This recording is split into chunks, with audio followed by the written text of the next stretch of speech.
നമുക്കിന്നൊരു പഴങ്കഞ്ഞി കുടിച്ചാലോ?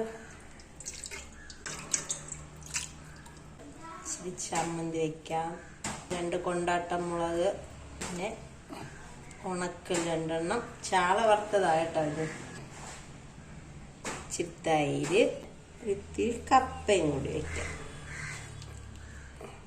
ഇനി അടുത്ത നമുക്ക് കഴിക്കുന്നതിലോട്ട് കിടന്നാലോ? ആദ്യം കുറച്ച് കപ്പ എടുത്ത്, ചമ്മന്തി എടുത്ത്, ഇച്ചിരി കൊണ്ടാട്ടം മുളക് എടുത്ത്,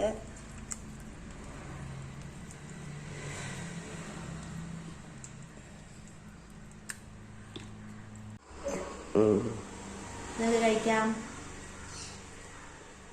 പണ്ടൊക്കെ ആണെങ്കിലും പഴങ്കഞ്ഞി കുടിക്കുന്നത് എല്ലാവർക്കും ഒരു നാണക്കേടായിരുന്നു പറയുന്നത്.